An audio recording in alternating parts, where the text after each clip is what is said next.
बिस्मिल्लाहिर्रहमानिर्रहीम।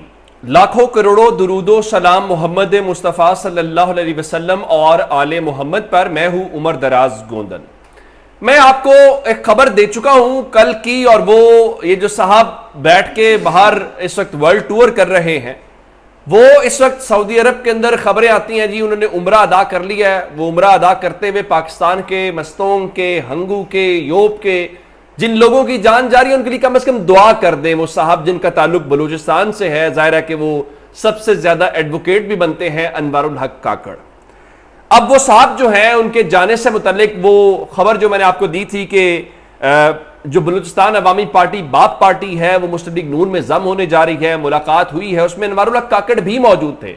वो जो निगरान वजीर आजम है वो कहते हैं कि इमरान खान का मुकाबला फौज से नहीं रियासत से है, और उनके हवाले से आज पहला कदम या जो पहली दरखास्त है वो मैं आपके सामने रखना चाहता हूं। उनको हटाने के हवाले से बाकायदा, चूंकि इस वक्त एक मुहिम है इस्लामाबाद के अंदर के काकड़ हटाओ मुहिम।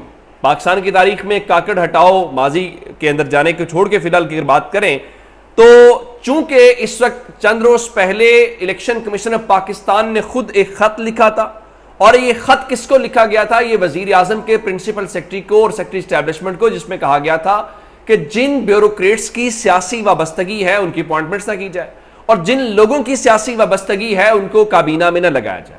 लेकिन इल्ला माशाल्लाह वो जो साहब हैं तौकीर हसन, जो सेक्रेटरी हैं प्राइम मिनिस्टर के इस वक्त, काजी फायज ईसा साहब को अगर फुर्सत मिले तो वो जो एक उन्होंने कमीशन बनाया था पंजाब के चीफ जस्टिस को लेके, और उसमें उन्होंने लिखा था इस सेक्रेटरी के मुतालिक कि इसको मुस्तकबिल के अंदर किसी अहम ओहदे के ऊपर तयनात ना किया जाए।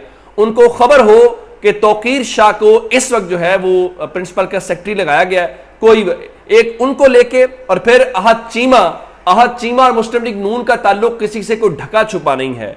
उसके अलावा फवाद हसन फवाद जो है, और अनवारुल हक काकड़ को भी मुस्लिम लीग नून की ही एक्सटेंशन कहा जा रहा है। मुस्लिम लीग नून की कहा जाए या एस्टैब्लिशमेंट की कहा जाए वो एक अलग मामला है।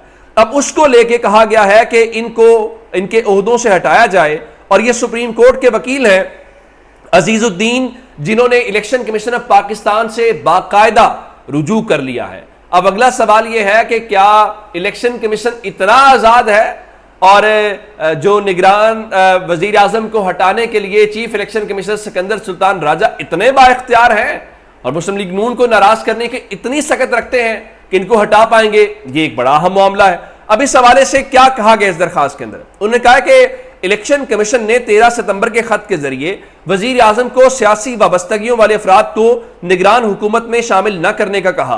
तीनों ओहदेदारान साबिका हुकूमतों में भी ओहदों पर थे।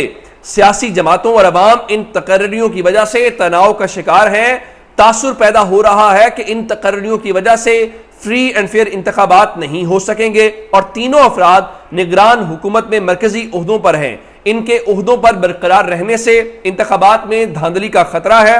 इनके हालिया वजीर आजम से करीबी ताल्लुकात वाज़े हैं। इलेक्शन कमीशन तीनों शख्सियात को ओहदों से हटाने के लिए वजीर आजम को अहकामात दे। हुक्म अदूली पर निगरान वजीर आजम को भी ओहदे से हटाने के अहकामात दिए जाएं। यानी वो कह रहे हैं कि ना सिर्फ इनको हटाया जाए अनवारुल हक काकड़ को, बल्कि इनके साथ ये जो मुस्लिम लीग नून का विंग बैठा हुआ है उनको भी उनके ओहदों से हटाया जाए। और इनकी नालायकी का अंदाजा इस बात से लगा लीजिए कि अजीजुद्दीन की इस दरखास्त के ऊपर कि आज पाकिस्तान के अंदर क्या हालात है, और पाकिस्तान का वजीर आजम जो है वो इस वक्त कहां पे है। जरा अंदाजा लगाइए कि इस्लामाबाद के अंदर हाई अलर्ट जारी कर दिया गया है। इस्लामाबाद के अलावा जो सिंध के वजीर आला जस्टिस रिटायर्ड मकबूल बाकिर हैं वो कह रहे हैं कि सूबे भर में जो सिक्योरिटी हाई अलर्ट है वो जारी कर दिया गया है। और इस्लामाबाद की जो पुलिस है जो आमतौर पर तहरीक इंसाफ के बारे में ट्वीट्स करती है, आज उन्होंने भी ट्वीट कर दिया है कि हालिया दहशतगर्दी के वाकयात के पेश नजर मदारिस और मसाजिद की इंतजामिया को इस्लामाबाद पुलिस की तरफ से खतूत भेज दिए गए हैं। तमाम मदारिस में रिहाइश पजीर अफराद की मालूमात इंसदाद इंतहा पसंदी यूनिट को मुहैया किए जाएं। ऐसे अफराद जिनके पास कोई शनाख्त नहीं है उनको उनकी इत्तला पुलिस को दी जाए। मसाजिद में किसी अजनबी को रिहाइश ना दी जाए। शरपसंद अनासर जो है उनके हवाले से ये कहा गया है। इसका मतलब यह है कि सिचुएशन कितनी क्रिटिकल हो रही है और हम क्या कर रहे हैं उसका हमें कोई आइडिया या कोई नहीं है। अब मुस्लिम लीग नून जो है वो परसों से अवामी राब्ता मुहिम शुरू कर रही है। लाहौर के शादरा टाउन के अंदर मुस्लिम लीग नून का एक जलसा है। अब अगर मुस्लिम लीग नून के अपने लोग, जैसे दरखास्त हुई है कि यहाँ चीमा, फवाद हसन फवाद, सैयद तौकीर, इन सब के नाम लिए गए, एक ऐसी ही एक और शख्सियत है जिनका नाम फहद हुसैन है। अब मालूम नहीं है कि फहद हुसैन अपने आप को अब सहाफ़ी का क्लेम कैसे करते हैं जब आप शहबाज शरीफ काबीना के मिनिस्टर रहे हों, लेकिन चलिए टीवी के ऊपर दोस्तियों की, यारियों की बुनियाद के ऊपर आप जो मर्जी कर रहे हैं। अब अगर फहद हुसैन जैसे लोग ये कहें कि मुस्लिम लीग नून जो है वो सिचुएशन को रीड नहीं कर पा रही, और उनके मुताबिक सवाल यह है कि वो वोटर से कितनी कनेक्टेड है, उनको इस बात का आइडिया ही नहीं है। फिर जब उनको यह भी पता ना हो कि उनकी लीडरशिप मौजूदा डायनामिक्स के अंदर कितनी इफेक्टिव है, इसको भी वो मिसरीड कर पा रहे हूं, तो अगर काबीना से अलहदगी के बाद फहद हुसैन जैसे लोग भी मुस्लिम लीग नून को मुख्तलिफ लेवल्स के ऊपर जाके बता रहे हैं कि आप सिचुएशन को, ग्राउंड सिचुएशन को मिसरीड कर रहे हैं, तो फिर मान लीजिए कि सूरत हाल जो है वो ठीक नहीं है, या सूरत हाल उस हवाले से नहीं है, और उनके मुताबिक जो मुस्लिम लीग नून ने बयान दिया उसका नुकसान भी मुस्लिम लीग नून को ही होगा। दूसरी जानिब लाहौर में आज एक बैठक हुई है, बैठक चौधरी शुजात हुसैन की रिहाइश गाह के ऊपर हुई है। चंद रोज पहले आप जानते हैं कि आसिफ अली जरदारी आए थे, कुछ वक्त गुजार के गए थे, और उसके बाद आज इजाजुल हक जो है वो पहुंचे हैं। इजाजुल हक एक जमात के सरबराह भी हैं, लेकिन इजाजुल हक का ताल्लुक कहां से है या इजाजुल हक की डोरियां कहां से हिलती हैं ये भी पता है सबको। इजाजुल हक हूं या बाकी लोग, देखिए अगर वो तहरीक इंसाफ के इत्तेहादी थे या अपनी जमात उन्होंने तहरीक इंसाफ में जम की थी, जो सब कहते थे अब वो नहीं कहते, तो तहरीक इंसाफ के लोग तो सड़क पर नजर आ जाए उनकी गिरफ्तारी हो जाती है।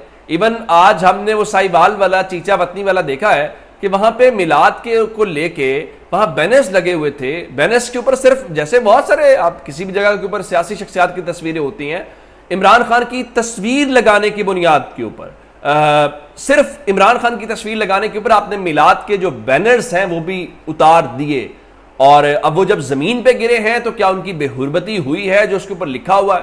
लेकिन चलिए, इमरान खान के लिए आप किसी भी हद तक जाएंगे और कोई मसला नहीं है। इमरान खान की टीम ने भी आज एक बयान जारी किया है, क्योंकि एक 9 मई के वाकयात को लेकर चालान पेश किया गया है, और वो ये है कि जिसमें इमरान खान को कसूरवार करार दे दिया गया। चलिए ठीक है, लेकिन पाकिस्तान तहरीक इंसाफ की जानिब से आज कहा गया है कि मुश्तरका तहकीकाती टीम की जानिब से 9 मई के वाकयात के इल्जाम चेयरमैन इमरान खान समेत दीगर कायदीन और कारकुनान के सर धरने का मामला। पाकिस्तान तहरीक इंसाफ ने मुश्तरका तहकीकाती टीम की रिपोर्ट को मुकम्मल तौर पर मुस्तरद कर दिया। मुश्तरका तहकीकाती टीम की रिपोर्ट चेयरमैन इमरान खान और तहरीक इंसाफ के खिलाफ रियासती साजिशों के सिलसिले की एक कड़ी है, नाकाबिल तरदीद। मारूजी शवाहिद से वाज़ेह है कि 9 मई के वाकयात का तहरीक इंसाफ खुसूसन चेयरमैन इमरान खान से कोई ताल्लुक नहीं है। लेकिन जाहिर है ताल्लुक नहीं भी है, ताल्लुक बन जाएगा, ताल्लुक साबित हो जाएगा। जिस तरीके से पहले आपने तोशा खाना वाला देखा, अब साइफर है, अगर साइफर से भी कुछ हुआ तो फिर 9 मई, इस तरह ये सिलसिला है। और चूंकि टाइम गुजारना है इलेक्शन का, इमरान खान को इलेक्शन से आउट करना है, माइनस करना है, वो जो लंदन प्लान की गूंज है, तो ये सारे के सारे अरेंजमेंट्स उसी सिलसिले में किए जा रहे हैं। इलेक्शंस को लेके मुस्लिम लीग नून बहुत खुश होगी, बाकी लोग जो हैं वो तो चलें एतराज़ कर ही रहे हैं। अंदाज़ा इस बात से कीजिए कि अवामी नेशनल पार्टी जो PDM का हिस्सा थी और हुकूमत का हिस्सा थी, उन्होंने नई हल्का बंदियों और रद्दोबदल को मुस्तरद कर दिया है, और साथ ही उन्होंने अदालत जाने का ऐलान कर दिया। वो कहते हैं जनाब खैबर पख्तूनख्वा की आबादी को इरादतन कम जाहिर किया गया, जो किसी सूरत काबिल कबूल नहीं है। हल्का बंदियों में गैर जरूरी रद्दोबदल की वजह से पूरे सियासी अमल के ऊपर मनफी असर पड़ रहा है। ये अब तक की अपडेट्स थी, अपना बहुत सा ख्याल रखिएगा। खुदा हाफिज।